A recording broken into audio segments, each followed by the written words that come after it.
ఓం నమో వెంకటేశాయ. పాదస్పర్శహతాశుభా వాదస్పర్శకృతోచ్ఛుభా Govinda Govinda. విద్యాధ్రమాత్రం కృతసర్పరూపం పదాభిమృజ్యాత్మగతం karoshi సంసారసర్పం నిజమాయయాత్తం పదాభిలప్యో నహి కిం karoshi అని దేవయాత్రాపర నందగోపావన గీతమాత్రాకృత నందసింధూజ్వలుడైన శ్రీనివాస పరమాత్మని భక్తిగా మనసులో ప్రార్థించుకుంటూ శ్రీశుకుల వారు ఉపదేశం చేసిన శ్రీమద్భాగవత మహాగ్రంథం యొక్క అధ్యయన కార్యక్రమాన్ని మనం ప్రారంభించుకుందాము. యథాప్రకారం ప్రార్థనా శ్లోకాలను చదువుకుని మంగళాచరణం చేసుకుందాము. శ్రీగణేశ ప్రార్థన. విఘ్నాంధకార సూర్యాయ విఘ్నతాపహిమాంశవే విఘ్నాద్రిభేద వజ్రాయ విఘ్నరాజాయ తే నమః. శ్రీగురు ప్రార్థన.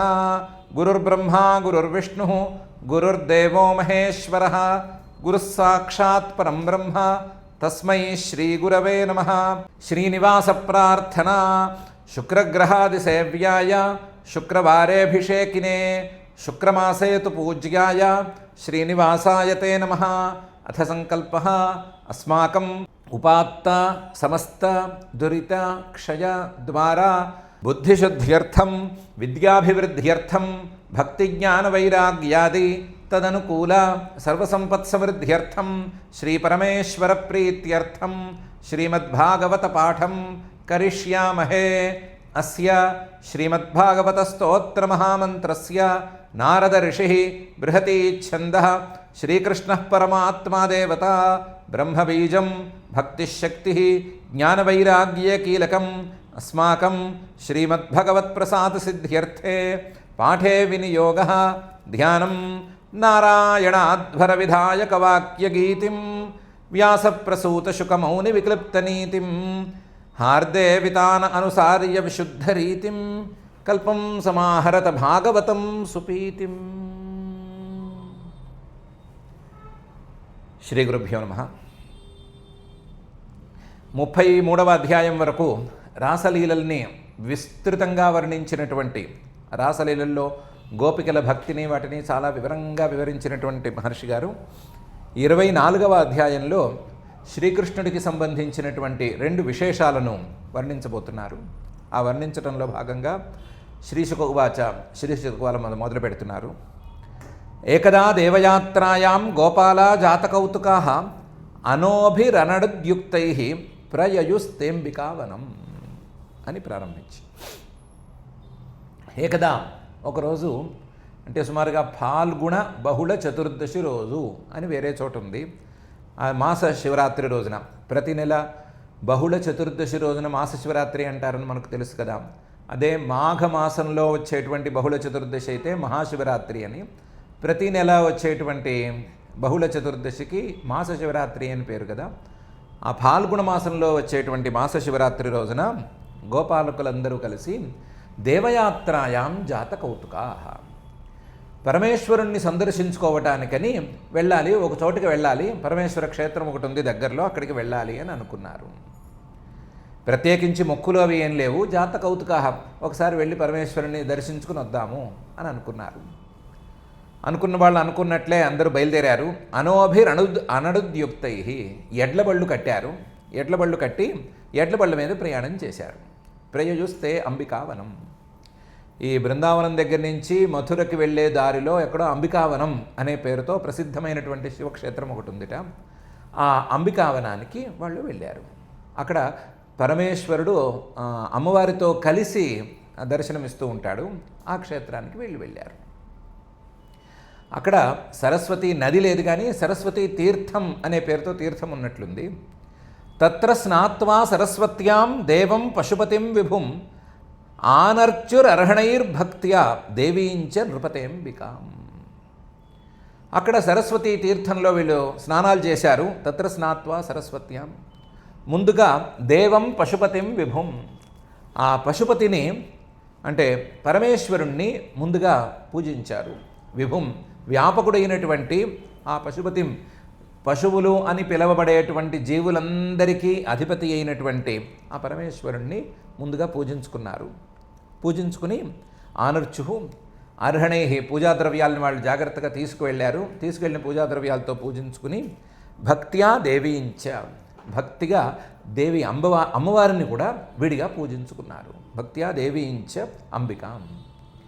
నృపతే, ఓ మహారాజా, ప్రతి క్షేత్రంలోనూ పూజా విధానాలు కొన్ని ఉంటాయి. ఆ విధానాల ప్రకారం వాళ్ళు ముందుగా పరమేశ్వరుడిని పూజించుకుని తర్వాత అమ్మవారి పూజ చేసుకున్నారు. వీళ్ళు ఎక్కడికి వెళ్ళినా సరే దానప్రియులు కాబట్టి గావో హిరణ్యం వాసాంసి మధుమధ్వన్నం ఆదృతా బ్రాహ్మణేభ్యో దదుస్సర్వే దేవో నః ప్రీయతామితి. గావహ, గోవుల్ని, హిరణ్యం, బంగారాన్ని, వాసాంసి, వస్త్రాల్ని, మధు అంటే తేనెని, మధ్వన్నం మధురంగా ఉండేటువంటి అన్నాన్ని లేదా మధువుతో కలిసిన తేనెలో తడిపినటువంటి అన్నాన్ని, ఆదృత చాలా ఆదరంగా బ్రాహ్మణేభ్య దదుహు సర్వే, అందరూ వారి వారి శక్తి కొలది బ్రాహ్మణులకు ఇచ్చుకున్నారు. ఇవ్వగలిగిన వాళ్ళు ఆవులను ఇచ్చుకున్నారు, ఇవ్వగలిగిన వాళ్ళు బంగారం ఇచ్చుకున్నారు, ఇవ్వలేని వాళ్ళు అన్నం లాంటివి వండించుకున్నారు, కాస్త తేనె తెచ్చుకుని ఇచ్చుకున్నారు. అలా అందరూ ఎవరికి తోచిన, ఎవరికి శక్తి ఉన్న తీరులో వాళ్ళు దానాలు చేసుకున్నారు. కాకపోతే చెప్పేటప్పుడు ముందే అనుకున్నాం కదా, మొక్కులు అవి ఏం లేవు అని. దేవో నః ప్రీయతాం, ఆ పరమేశ్వరుడు సంతోషించుగాక, దేవో నః ప్రీయతాం, పరమేశ్వర ప్రీతి కలుగుగాక అని అనుకుని పిచ్చుకున్నారు. అంతే తప్ప ఈ దానం చేశాం కాబట్టి చేసిన దానికంటే ఎక్కువగా అఖండంగా ఐశ్వర్యం కలిసి రావాలి అని ఇలాంటి మొక్కులేం మొక్కుకోలేదు. కాకపోతే వ్రత నియమాలన్నింటినీ కూడా చక్కగా పాటించారు. ప్రతి క్షేత్రానికి వెళ్ళినప్పుడు కొన్ని ఉపవాస నియమాలు అవి చెప్తారు కదా, వాటిని పాటించారు. ఊషు సరస్వతీ తీరే జలం ప్రాశ్య ధృతవ్రతా రజనీం తాం మహాభాగా నంద సునంద కాదయ. ఆ సరస్వతీ తీరంలోనే, సరస్వతీ తీర్థమై ఉంటుంది అనుకుంటున్నాం కదా, లేదా సరస్వతి అనే పేరుతో ప్రవహించే చిన్న పాయ ఏమైనా అయి ఉండొచ్చు. మరి సరస్వతీ నదీ తీరంటే ఆ బార్డర్ దాకా వెళ్ళినట్లు లేరు వీళ్ళు, ఇక్కడే మథుర దగ్గరే ఉన్నారు. కాబట్టి ఊషు సరస్వతీ తీరే, ఆ సరస్వతీ తీరంలోనే నివాసం ఉన్నారు, పరిగెత్తుకొచ్చేయకుండా అక్కడే ఉన్నారు. ఎలాగా? ఉపవాస నియమాలు ఉన్నాయనుకున్నాను. జలం ప్రాశ్య, కేవలం మంచినీళ్లు తాగి, ధృతవ్రతా, ఉపవాస వ్రతం తీసుకుని ఓ రాత్రి అక్కడ ఉండిపోయారు. రజనీం తాం మహాభాగా, రాత్రంతా అక్కడే ఉన్నారు. ఎవరు? నంద సునంద కాదయ, నందుడు, సునందుడు వీళ్ళందరూ కూడాను. బహుశా ఈ నందుడు వీళ్ళు మొత్తం ముగ్గురు అన్నదమ్ములు అనిపిస్తోంది. ఇంతకుముందు బృందావనానికి మారిపోదాము అని చెప్పిన ఆయన ఉపనందుడు అనే మహానుభావుడు, చాలా పెద్ద ఆయన అనుకున్నాము. ఆయన నందుడికి అన్నగారు అంటున్నారు. ఈ నందుడు అనే ఆయన మధ్యలో ఉన్న ఆయన, సునందుడు అనే ఆయన తమ్ముడు. ఆ నందుడు అనే ఆయనేమో, ఉపనందుడు అనే ఆయనేమో చాలా పెద్ద ఆయనట. అందువల్ల ఆయన రాలేదు, బహుశా చాలా పెద్దవాడు కాబట్టి ఇంత యాత్ర చేయలేక రాలేదు. ఈ నందుడు సునందుడు వీళ్ళిద్దరూ మాత్రమే యాత్రకు వచ్చారు అని అనిపిస్తోంది. ఈ నందుడు సునందుడు కూడా వయసులో చిన్నవాళ్ళేం కారు, పెద్దవాళ్లే, చాలా పెద్దవాళ్లే. నందుడు చాలా 60 ఏళ్లకు పైబడి ఉన్నాడు అని కూడా ఇంతకుముందు ఒకసారి అనుకున్నాము. కాబట్టి ఈ వీళ్ళు ముగ్గురు అన్నదమ్ములు, వాళ్ళలో ఉపనందుడు అనే పెద్ద ఆయన రాలేదు. నందుడు సునందుడు అంటే శ్రీకృష్ణుడు యొక్క తండ్రి బాబాయి వీళ్ళిద్దరూ వచ్చారు. అందులో అందరూ ఈ ఉపవాసానికి బాగా అలసిపోయి పొద్దునుంచి పూజలు చేశారు, పునస్కారాలు చేశారు, అభిషేకాలు చేశారు. అందులో నీళ్లు దొరికితే, పరమేశ్వరుడికి పూజ చేయడానికి ఎక్కువ సామగ్రి ఏం అక్కర్లేదు కదా, నీళ్లు దొరికితే చాలు కదా. ఈ నీళ్లు దొరికినాయి, ఓ కుండలు చొప్పున పోసేశారు, ఆయన నెత్తిని పోసేశారు. దాంతో పగలల్లా అలిసిపోయి రాత్రి ఆదమరిచి అందరూ నిద్రపోయారు. మామూలుగా వీళ్ళందరూ గుంపులుగా ఉండి జాగ్రత్తగా కాగడాలు అవి పెట్టుకుని రాత్రిపూట కాపలాలు కాస్తారు. కానీ అందరూ ఆదమరిచి కాస్త నిద్రపోయారు. ఇంతలో ఏమైంది? కశ్చిన్ మహానహిస్తస్మిన్ విపినేతి బుభుక్షిత యదృచ్ఛయాగతో నందం శయానం ఉరగోగ్రసీత్. ఈ లోపల ఎక్కడి నుంచి వచ్చిందో కశ్చిత్ మహానహి, పెద్ద కొండ చిలువ వచ్చింది. తస్మిన్ విపునే, మామూలుగా అక్కడ అడవిలో తిరుగుతూ ఉంటుంది, అదేమీ పెద్ద డెవలప్డ్ క్షేత్రం కాదు. ఇప్పుడులాగా మనం బాగా 5 స్టార్ హోటల్స్ కట్టేసుకుని వెళ్ళినప్పుడు హాయిగా సుఖంగా ఉండే క్షేత్రం కాదు అది. అలాంటి వాళ్ళు కూడా కారు వాళ్ళు. క్షేత్రాలకు ఎప్పుడు కాస్త కష్టపడి వెళ్ళి అక్కడ ఏదో ఉపవాసాలు పూజలు అవి చేసుకుని మళ్ళీ ఇంటికి వచ్చి సుఖంగా పడుకునే టైప్ వాళ్ళు. ఈరోజంటే అలసిపోయి నిద్రపోతున్నారు, కానీ అలసిపోయి కూడా అంతగా వాళ్ళు పడుకోరు. అది అడవి. ఆ అడవిలోంచి ఎక్కడి నుంచి వచ్చిందో పెద్ద కొండ చిలువ వచ్చింది. అతి బుభుక్షిత, అప్పటికి దానికి చాలా రోజుల నుంచి ఆహారం లేక చాలా ఆకలిగా ఉంది. యదృచ్ఛయా ఆగత, ఇక్కడికి రావాలని అది అనుకోలేదు పాపం, తిరుగుతూ తిరుగుతూ ఇక్కడికి వచ్చింది. వచ్చిన సంగతి అంత పెద్ద కొండ చిలువ వచ్చినా సరే ఈ కాపలాదారులకి వాళ్ళకు కూడా పెద్దగా కనిపించలేదు. ఎందుకంటే ఊరగా కింద పాకుకుంటూ వచ్చింది అది. ఈ నందుడు ఆయన చక్కగా నేలబారున చక్కగా వీలుగా వైనంగా పడుకుని ఉన్నాడు. పడుకున్న వాడిని చక్కగా ఈ కొండ చిలువ నోట కరుచుకుంది. శయాన మురగోగ్రసీత్ కశ్చిన్ మహానహిస్తస్మిన్ విపినేతి బుభుక్షిత యదృచ్ఛయాగతోనందం శయాన మురగోగ్రసీత్ స చుక్రోషాహినాగ్రస్త కృష్ణ కృష్ణ మహానయం సర్పోమాం గ్రసతే తాత ప్రపన్నం పరిమోచయ. ఆయనకి కొండ చిలువ కొంత నోట కరుచుకుని లోపలికి లాక్కుంటుంటే మెళుకు వచ్చింది. ఎంత అలసట ఉన్నా మరి కొండ చిలువ లాకేసుకుంటూ ఉంటే మెళుకు రాదా? వచ్చింది. స చుక్రోష, మెలకు వచ్చిందే తడువ ఆయన గట్టిగా అరిచాడు. అహినాగ్రస్త, కొండ చిలువలు లాగేసుకుంటోంది కదా, ఏమని అరిచాడు? అంత ప్రాణాపాయ పరిస్థితుల్లో కూడా ఏమని అరిచాడు? కృష్ణ కృష్ణ అని అరిచాడు. కృష్ణ కృష్ణ కృష్ణ, ఏ కష్టం వచ్చినా మమ్మల్ని రక్షించేటువంటి కృష్ణ, మా కష్టాలన్నిటినీ తొలగించేసేటువంటి కృష్ణ, మహానయం సర్ప మాం గ్రసతే. చూడపోతే చాలా పెద్ద కొండ చెలువలా ఉంది, నన్ను మింగేస్తోంది, ఎలాగైనా నన్ను సంరక్షించు, పరిమోచయ, నన్ను ఎలాగైనా దీని ముఖం నుంచి కాపాడు అని అరిచాడు. తాత, నాయనా అని పిలిచాడు. నువ్వు ఒట్టి కష్టాలను తీర్చేవాడివే మాత్రమే కాదు, నా తండ్రివి, నన్ను కాపాడేవాడివి కూడా, నా మీద ప్రేమ ఉన్నవాడివి కూడా. ప్రపన్నం, నేనేమో నిన్నే ఎప్పుడు శరణు వేడుతూ ఉంటాను, ఏ కష్టం వచ్చినా సరే. కాబట్టి నాకు వచ్చిన కష్టం నుంచి నన్ను రక్షించు అని అరిచాడు. స చుక్రోషాహిరాగ్రస్త కృష్ణ కృష్ణ మహానయం సర్పోమాం గ్రసతే తాత ప్రపన్నం పరిమోచయ. ముముక్షమైన వాడు పరమాత్మను సంసారం అనేటువంటి సర్పం నుంచి ఎలా నన్ను రక్షించు అని అరుస్తాడో అలా ఈయన ఆక్రోశించాడు. ఈయన ఆక్రోశాన్ని శ్రీకృష్ణుడు విన్నాడో లేదో తెలియదు కానీ తస్య చాక్రందితం శ్రుత్వా గోపాలా సహసోత్థితా గ్రస్తంచ దృష్ట్వా విభ్రాంతా సర్పం వివ్యధురుల్ముఖై. ఆయన అరుపులు వినంగానే తస్య చాక్రందితం శ్రుత్వా గోపాలా సహసోత్థితా, కాపలాదారుల కింద ఉండేటువంటి గోపాలకులందరూ దిగ్గున మేల్కొన్నారు. కాపలా అనేది వాళ్ళ డ్యూటీ కదా, డ్యూటీ అయినా సరే చెట్టు కానుకుని పుట్ట కానుకుని మెల్లగా నిద్రలోకి జారుకున్న వాళ్ళు కాస్త ఈ అరుపులకి హడావిడికి లేచారు. లేచిన వాళ్ళు లేచినట్టు చూస్తే గ్రస్తం, ఆ కొండ చిలువ నోట్లో ఉన్నాడు ఈయన. దృష్ట్వా విభ్రాంత, ఇంత పెద్ద చిలువ ఉండటమే గొప్ప విషయమైతే అది మన దగ్గరికే రావటము, వచ్చి మన నాయకుడినే నోట కరుచుకోవటం అని చూసి చాలా వాళ్ళు ఆశ్చర్యపోయారు. ఆశ్చర్యపోయి తేరుకుని సర్పం వివ్యధురుల్ముఖై, వాళ్ళ చేతుల్లో కాగడాలు ఉన్నాయి కదా, ఆ కాగడాలతో ఆ పాముని కొంచెం ఇబ్బంది పెట్టారు. మామూలుగా అడవి జంతువులకి నిప్పుకి కొంచెం విరోధం అంటారు కదా, ఆ విరోధం కొద్దీ కాగడాలు కనుక దాని మీద పెడితే ఆ వేడి తగిలి సెగకి పారిపోతుంది అని అనుకుని ఆ పని చేశారు. కానీ అలాతైర్దహ్యమానోపి నాముంచత్తమురంగమ తమస్పృశత్ పదాభ్యేత్య భగవాన్ సాత్వతాం పతి. అలాతైర్దహ్యమానోపి, ఎన్ని కాగడాలు దాని మీదకి ప్రయోగించినా సరే నాముంచత్, వదిలిపెట్టలేదు. తమురంగమ, ఆనందరూ చాలా రుచిగా ఉన్నాడో లేకపోతే ఇదే బలంగా ఉందో, ఈ ఉరంగమహ కొండ చిలువే బలమైందో కానీ అసలు విడిచిపెట్టడం అనేది జరగలేదు. వీళ్ళు ప్రయత్నాలు చేస్తూనే ఉన్నారు, ఆ కొండ చిలువ మాత్రం వదిలిపెట్టడం లేదు. ఈ లోపల మెల్లగా లేచాడు అయ్యవారు. లేచి మెల్లగా వచ్చాడు. వచ్చినవాడు వచ్చినట్లుగా తమస్పృశత్ పదాభ్యేత్య, వచ్చినవాడు వచ్చినట్లుగా తాను ఏదో ఆయుధం తీసుకున్నామో కాకడా తీసుకున్నామో అని అనుకోలేదు. మెల్లగా దగ్గరకు వచ్చి కాలుతో ఒక్కసారి దాన్ని ముట్టుకున్నాడు. తన్నను కూడా తన్నలేదు. తమస్పృశత్, కాలితో ఒకసారి స్పృశించాడు.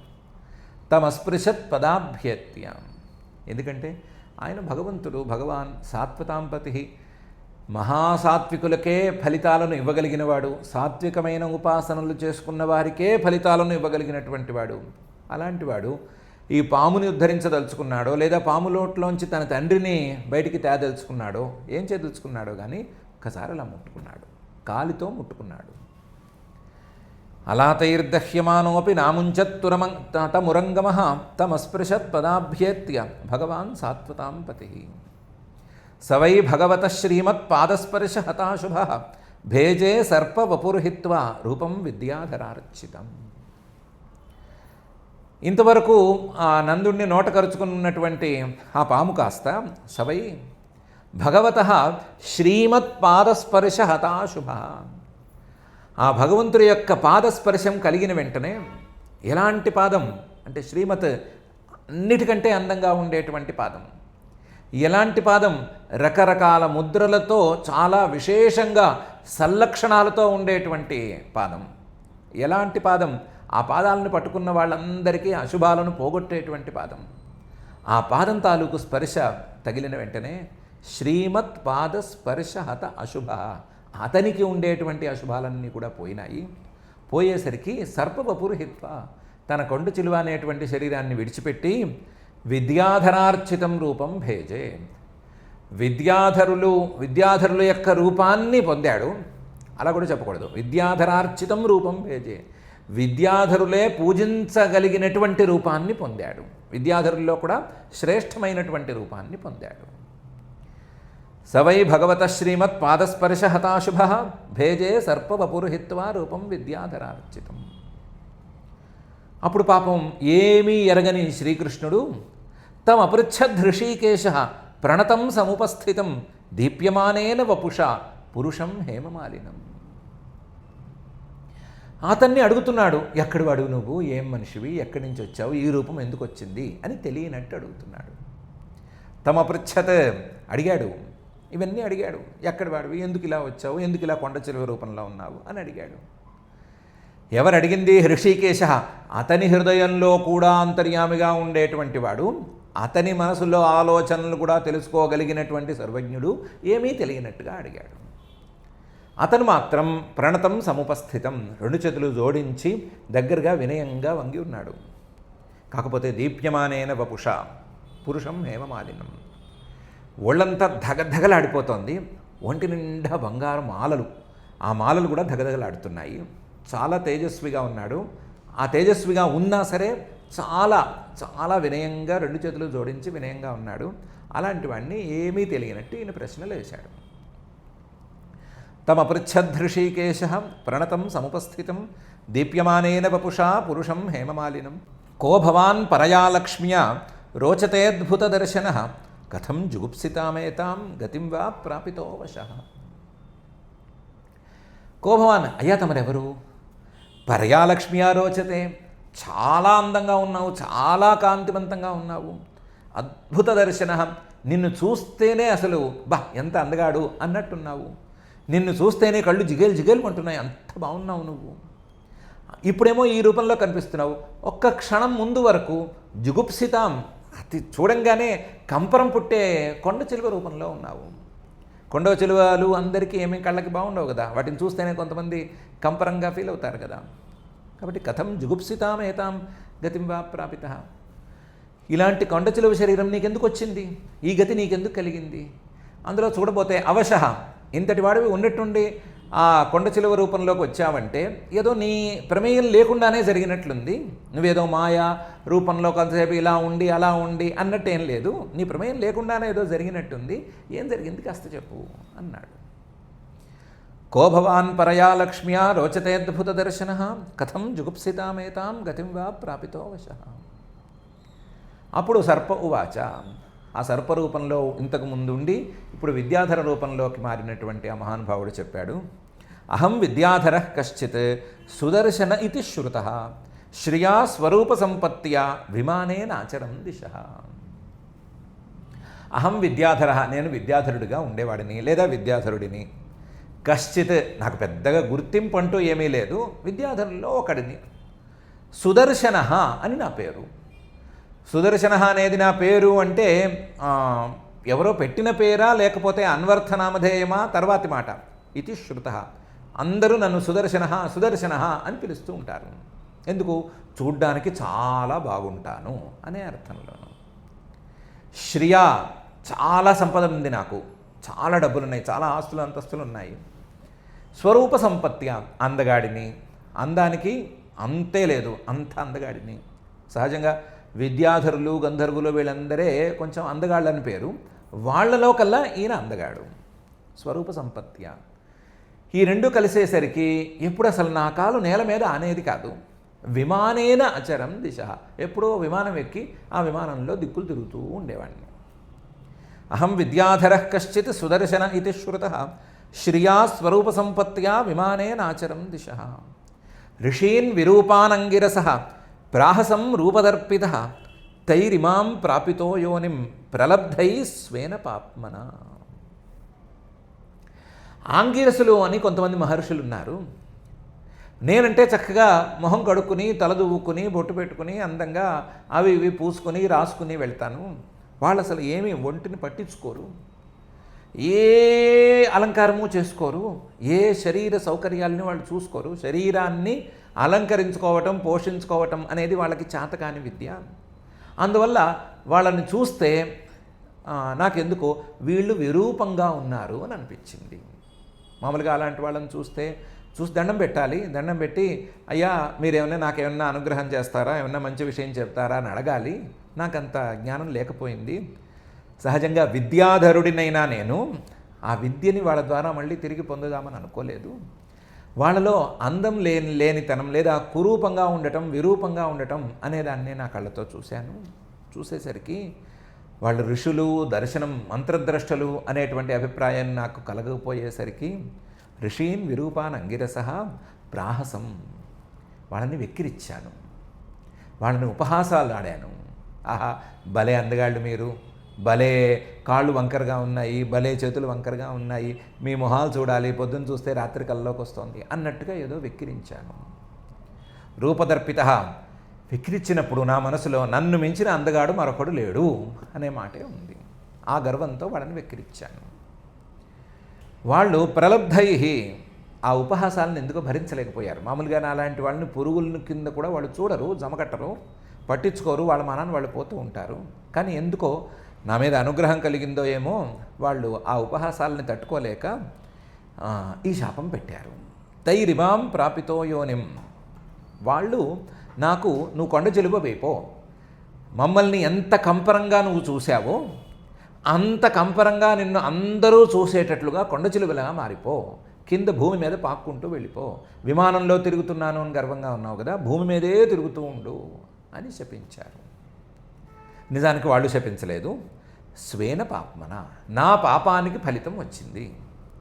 ఎంత అందంగా ఉంటేనేమి, ఎంత గొప్పదనం ఉంటేనేమి, ఏముంటేనేమి, పెద్దవాళ్ళని చూస్తే గౌరవించాలి అనే కనీస జ్ఞానం లేనప్పుడు, పెద్దవాళ్ళని పరిహసించవచ్చు, వాళ్ళని పరిహసిస్తే తప్పేం లేదు అని అనిపించినప్పుడు అది మహాపాపమే కదా. ఆ మహాపాపం అనేది నాకు ఫలితాన్ని ఇవ్వకుండా ఉంటుందా? నేను చేసుకున్న మిగతా పుణ్యాలన్నీ నాకు ఫలితాన్ని ఇస్తే నేను చేసుకున్న ఈ పాపం నాకు ఫలితాన్ని ఇవ్వకుండా పోతుందా? స్వేన పాపమన, నేను చేసుకున్న పాపానికి నేను వెంటనే ఫలితానికి గురయ్యాను.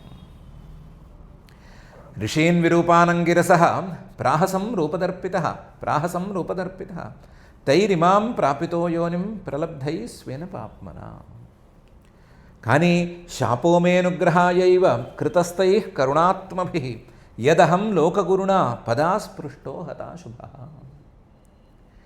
వాళ్ళు పెట్టిన ఈ శాపం అనేది నిజంగా అనుగ్రహాయైవ, శాపమే అనుగ్రహాయైవ, నాకు అనుగ్రహం కిందకే వచ్చింది. కృతస్థై కరుణాత్మభిః, వాళ్ళు నిజంగా ఎవరి మీద కోపగించుకునేటువంటి వాళ్ళు కారు, కేవలం కరుణామయులు.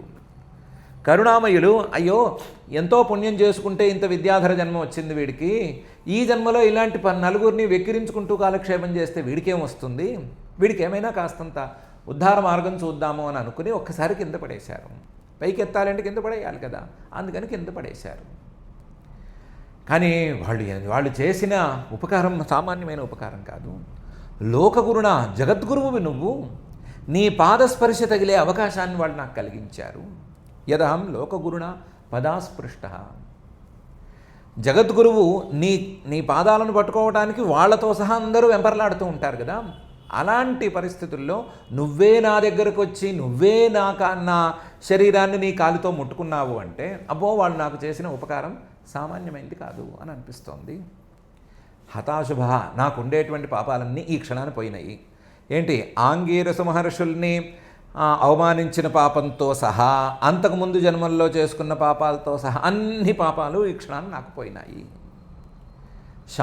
శాపోమేనుగ్రహాయైవ కృతస్థైః కరుణాత్మభిః యదహం లోకగురుణా పదాస్పృష్టో హతాశుభః తంత్వాహం భవభీతానాం ప్రపన్నానాం భయాపహం ఆపృచ్ఛే శాపనిర్ముక్తః పాదస్పర్శాత్ అమీవహన్. నాకు నిన్ను చూశాను కదా, నిన్ను అడగవలసింది అంటూ ఏమీ లేదు, నాకేం కోరిక లేదు. శాపం వచ్చింది, ఆ శాపానికి నిర్ముక్తి అనేది నీ నుంచి వచ్చింది. తంత్వాహం, నేను ఎలాంటి వాడిని అని చెప్పేసుకున్నాను కదా, నేను నీ పాదస్పర్శను అందుకున్నాను అని కూడా చెప్పేసుకున్నాను కదా. ఆ పాదస్పర్శ భవభీతానాం ప్రపన్నానాం భయాపహం. సంసారం అనేటువంటి అగ్ని అనుకోండి, సర్పం అనుకోండి, ఇంకోటి అనుకోండి, విషం అనుకోండి, ఏమనుకోండి, దాని నుండి కనుక ఎవరైనా భయపడితే ఆ భయపడిన వాళ్ళ యొక్క భయాన్ని పోగొట్టేటువంటి వాడివి నువ్వు. నీ పాదము అలాంటిది. కాకపోతే ప్రపన్నానం, భయపడేవాళ్ళు భయపడి గడగడలాడుతూ ఇంట్లో కూర్చోకుండా నీ కాళ్ళు పట్టుకోవాలి, నిన్ను శరణు వేడాలి. శరణు వేడితే వాళ్ళ భయాల్ని పోగొడతావు నువ్వు. అలాంటి వాడివి నువ్వు. నన్ను కూడా శాపనిర్ముక్తుడిని చేశావు. పాదస్పర్శాత్, నీ పాదస్పర్శంతోనే నా శాపాన్ని పోగొట్టావు. అమీవహన్, దుఃఖాలను పోగొట్టేటువంటి వాడా ఓ శ్రీకృష్ణ. ఆపృచ్ఛే, నిన్ను అనుమతి అడుగుతున్నాను, అనుమతించమని వేడుకుంటున్నాను, నేను మళ్ళీ తిరిగి నా లోకానికి వెళ్ళిపోతాను అని అన్నాడు. తంత్వాహం భవభీతానాం ప్రపన్నానాం భయాపహం ఆపృచ్ఛే శాపనిర్ముక్తః పాదస్పర్శాదమీవహన్. ప్రపన్నోస్మి మహాయోగిన్ మహాపురుష సత్పతే అనుజానీహి మాం దేవ సర్వలోకేశ్వరేశ్వర. ప్రపన్నోస్మి, నేను కూడా నీ కాళ్ళే పట్టుకుంటాను. ఏ పాదస్పర్శాన్ని నాకు అనుగ్రహించావో ఆ పాదస్పర్శాన్నే నేను నిరంతరం కోరుకుంటూ నీ కాళ్ళే పట్టుకుంటాను. మహాయోగిన్, మహాయోగి, మహాపురుష, ఓ మహాపురుషుడా, సత్పతే, సత్పురుషులకు కూడా పతి అయినటువంటి వాడా. ఆంగీరస మహర్షులంతటి వాళ్ళు శాపం ఇస్తే ఆ శాపానికి విమోచనాన్ని ప్రసాదించగలిగిన సామర్థ్యం ఉన్నటువంటి వాడా. సర్వలోకేశ్వరేశ్వర, సర్వలోకాలకు ఈశ్వరుడు ఎంతమంది ఉన్నా వాళ్ళందరి మీద ఉండేటువంటి సర్వలోకేశ్వరేశ్వర. దేవా, ఓ దేవా, అనుజానీహి, నన్ను అనుమతించు, నేను వెళ్తాను. ప్రపన్నోస్మి మహాయోగిన్ మహాపురుష సత్పతే అనుజానీహి మాందేవ సర్వలోకేశ్వరేశ్వర. బ్రహ్మదండాత్ విముక్తోహం సద్యస్తేచ్యుత దర్శనాత్ ఎన్నామ గృహన్నఖిలాన్ శ్రోతॄన్ ఆత్మానమేవ చ సద్య పునాతి కిం భూయః తస్య స్పృష్టః పదాహితే. నిజానికి ఈ ఆంగీరస మహర్షులు పెట్టిన శాపం నుంచి నాకు మోక్షం అనేది వచ్చి ఉండకూడదు, రాదు. ఎంతటి శాపాన్నైనా సరే దాటిపోవచ్చు, కానీ అది బ్రహ్మదండం, బ్రాహ్మణ శాపం. అందులోనూ ఉత్తమోత్తములుగా పరిగణించబడేటువంటి ఆంగీరస మహర్షుల యొక్క శాపం. అటువంటి బ్రహ్మశాపం నుంచే నేను కోలుకున్నాను అంటే బ్రహ్మదండాద్ విముక్తోహం. అందులోనూ సద్య, వెంటనే, ఆలస్యం కూడా ఏం లేదు. అందులోనూ దర్శనాత్, చూసిన వెంటనే పోయింది. పాదస్పర్శ అనేది నాకు ఎక్కువగా నువ్వు ఇచ్చినటువంటి అవకాశం. సద్య తే దర్శనాత్. ఓ అచ్యుత, ఇదేం పెద్ద ఆశ్చర్యం కాదు. ఎన్నామ గృహన్ అఖిలాన్ శ్రోతॄన్ ఆత్మానమేవచ సద్య పునాతి. నీ నామం ఎవరైనా నోటితో పలికితే ఎన్నామ గృహన్, ఆ పలికిన నామంతో ఆ నామాన్ని విన్నవాళ్ళను కూడా విన్నవాళ్ళందరినీ కూడా వెంటనే పవిత్రం చేసేస్తాడు ఆ నామాన్ని ఉచ్చరించిన వ్యక్తి. ఆత్మానమేవచ, తనను తాను కూడా పవిత్రం చేసుకుంటాడు. అలాంటి నామమాహాత్మ్యమే నీకుంది. అలాంటి నామమాహాత్మ్యమే నీకుందంటే నువ్వు దర్శనమిస్తే నీ రూపమాహాత్మ్యం ఏమని చెప్పాలి? నువ్వు పాదస్పర్శను అనుగ్రహిస్తే దాని మాహాత్మ్యం ఏమని చెప్పాలి? కాబట్టి నాకు పాపాలు పోవటంలో ఏ సందేహమూ లేదు. కిం భూయస్తస్య స్పృష్టః పదాహితే. నీ పాదాల స్పర్శ కలిగిన తర్వాత నాకు మిగిలింది, నాకు కావాల్సింది అంటూ ఏముంటుంది? కాబట్టి నా పాపాలన్నీ పోయినాయ్యా, నాకేమీ అక్కర్లేదు. ఈ పాదాన్ని పట్టుకుని ప్రపన్నంగా ఉండి నేను సుఖంగా కాలక్షేపం చేస్తాను, నాకు అనుమతినివ్వు అని అడిగాడు. బ్రహ్మదండాద్ విముక్తోహం సద్యస్తేచ్యుత దర్శనాత్ ఎన్నామ గృహన్ అఖిలాన్ శ్రోతॄన్ ఆత్మానమేవ చ సద్యః పునాతి కింభూయస్తస్య స్పృష్టః పదాహితే ఇత్యనుజ్ఞాప్య దాశార్హం పరిక్రమ్యాభివంద్య చ సుదర్శనో దివం యాతః కృచ్ఛ్రాన్నందశ్చ మోచితః. ఈ మాట చెప్పి ఇత్యనుజ్ఞాప్య ఆయన అనుమతిని కోరి దాశార్హ వంశంలో పుట్టినటువంటి ఆ శ్రీకృష్ణుడి యొక్క అనుగ్రహాన్ని పొంది పరిక్రమ్య ఆయనకి ప్రదక్షిణం చేసి అభివంద్య మళ్ళీ ఆయనకి దండాలు పెట్టుకుని సుదర్శనో దివం యాతః సుదర్శన అని పేరు కలిగినటువంటి విద్యాధరుడు తన స్వంత ప్రాంతానికి వెళ్ళిపోయాడు. నందశ్చ కృచ్ఛ్రాన్మోచితః. మనం పట్టించుకోలేదు కానీ నందుడు కూడా కొండ చెలువు నోట్లోంచి బయటకు వచ్చాడు కదా, ఆయన కూడా ఆ కష్టం నుండి విముక్తి అనేది వచ్చింది. ఆయన పాదస్పర్శ కలిగితే ఇద్దరికి కష్టం నుండి విముక్తి కలిగింది. ఒకతనేమో దీర్ఘకాలంగా శాపంతో బాధపడుతున్నాడు, ఒక ఆయనేమో ఇప్పటికిప్పుడు ప్రాణభయంతో విలవిల్లాడుతున్నాడు. ఇద్దరి కష్టాలు ఏకకాలంలో తొలగిపోయినాయి. ఇత్యనుజ్ఞాప్య దాశార్హం పరిక్రమ్యాభివంద్య చ సుదర్శనో దివం యాతః కృచ్ఛ్రాన్నందశ్చ మోచితః. నిశామ్య కృష్ణస్య తదాత్మవైభవం వ్రజౌకసో విస్మితచేతసస్తతః సమాప్య తస్మిన్ నియమం పునర్వ్రజం నృపాయయుస్తత్కథయంత ఆదృతాః. తత్ ఆత్మవైభవం, శ్రీకృష్ణుడి యొక్క స్వరూపం తాలూకు గొప్పదనం, అది పరమాత్మ యొక్క స్వరూపం తాలూకు గొప్పదనం. ఆ వైభవం ఏంటి? ఆయన పాద స్పర్శ అనేది సోకితే చాలు ఎంతటి శాపం నుంచైనా విముక్తి అనేది లభిస్తుంది అనేది ఆయన గొప్పదనం. ఆ గొప్పదనాన్ని అక్కడ చూసిన వాళ్ళు చూసినట్టు చూశారు. ఒక్కళ్ళు ఇద్దరు ఎవరైనా దూరంగా గస్తీ తిరుగుతున్న వాళ్ళు, వేరే పని మీద ఉన్నవాళ్ళు, వాళ్ళు ఎవరైనా ఉంటే వాళ్ళు వింటే విన్నారు. దాదాపు అందరూ చూశారు. నిశామ్య కృష్ణస్య తదాత్మవైభవం వ్రజౌకసః. వ్రజంలో నివాసం ఉండేవాళ్లే వీళ్ళు. అందరూ రాలేకపోయారు కానీ వచ్చిన వాళ్ళందరూ వ్రజౌకసః, వ్రజ నివాసులే కదా. ఆ వ్రజ నివాసులందరూ విస్మిత చేతసః, చాలా ఆశ్చర్యపోయారు. తతః ఈ ఆశ్చర్యం పూర్తి చేసుకుని సమాప్య తస్మిన్ నియమం, ఆ అంబికావనంలో తీర్చుకోవలసినటువంటి మిగతా నియమాలన్నింటినీ కూడా తీర్చేసుకుని, అంటే ఆ రోజు రాత్రి మొత్తం ఉపవాసం ఉండి జాగరణ చేశారు. జాగరణ చేయలేదు, నిద్రపోయారు కదా. మరుసటి రోజున పొద్దున్న లేచి స్నానాలు పానాలు చేసుకుని పారణ కూడా చేసుకుని అక్కడే పారణ పూర్తి చేసుకుని మిగతా నియమాలన్నింటినీ కూడా పూర్తి చేసుకుని పునః వ్రజం యయుః, మళ్ళీ దీనికి వచ్చేశారు, గోకులానికి వచ్చేశారు. నృప పరీక్షిత్తు పునర్వ్రజం ఆయయుః, మళ్ళీ తిరిగి నందగోకులానికి వచ్చేశారు. కానీ వచ్చేటప్పుడు ఈ కథనే మళ్ళీ తెలిసిన వాళ్ళకే మళ్ళీ చెప్పుకుంటూ ఆదరంగా ఈ కథనే చెప్పుకుంటూ వచ్చారు. నిశామ్య కృష్ణస్య తదాత్మవైభవం వ్రజౌకసో విస్మితచేతసస్తతః సమాప్య తస్మిన్ నియమం పునర్వ్రజం నృపాయయుస్తత్కథయంత ఆదృతాః అని శ్రీశుకుల వారు సుదర్శనోద్ధారం అనేటువంటి ఘట్టాన్ని ఈ భాగంలో చెప్తున్నారు.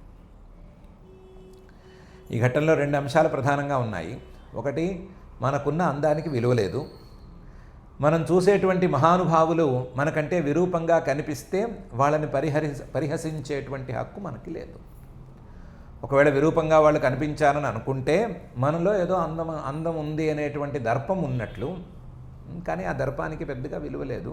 ఎందుకంటే రోజు రోజుకి క్షీణించిపోయేటువంటి ఈ అందం, ఎప్పటికైనా సరే కనుమరుగైపోయేటువంటి ఈ అందం, దీనికి విలువ లేదు. అందం అంటే దేంది అందం? శాశ్వతంగా స్థిరంగా నిలిచిపోయేది అందం. నిలిచిపోయే వస్తువు తాలూకు అందం. కాబట్టి ఒకవేళ ఉంటే అది శాశ్వతమైన ఆనందానికి ఆ అందం వర్తిస్తుంది, ఆ సౌందర్యం ఆనందానికి చెందుతుంది.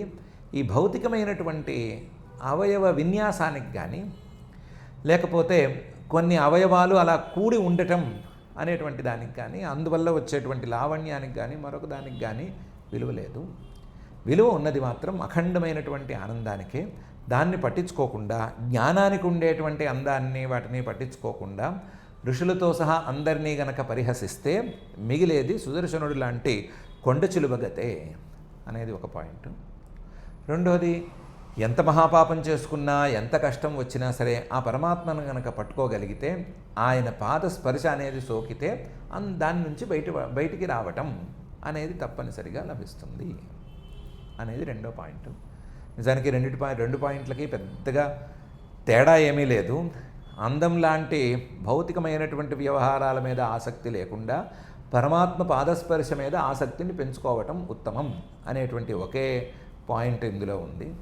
ఆ పాయింట్ని మనం యథాశక్తిగా యథాసౌకర్యంగా మనసులోకి ఎక్కించుకుందాము.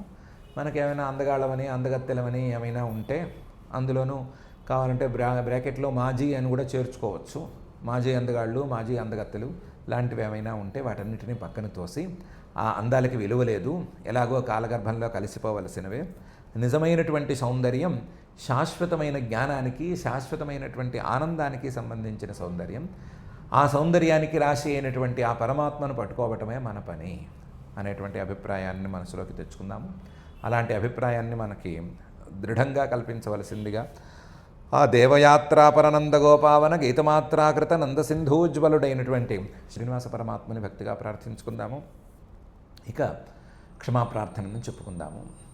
ఇంకా రాసపంచాధ్యాయి పారాయణ కార్యక్రమం ఉంది. దాన్ని క్రమక్రమంగా నిదానంగా చేసుకుందామని అనుకున్నాం కదా, చేసుకుందాము.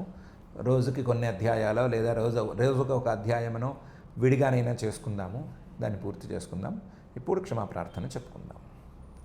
అథ క్షమాప్రార్థనా యదక్షరపదభ్రష్టం మాత్రాహీనం చ యద్భవేత్ తత్సర్వం క్షమ్యతాం దేవ నారాయణ నమోస్తుతే.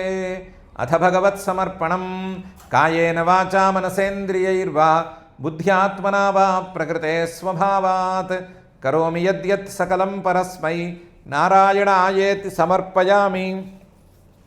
అథ లోకక్షేమ ప్రార్థనా సర్వే భవంతు సుఖినః సర్వే సంతు నిరామయాః సర్వే భద్రాణి పశ్యంతు మా కశ్చిద్ దుఃఖభాగ్ భవేత్.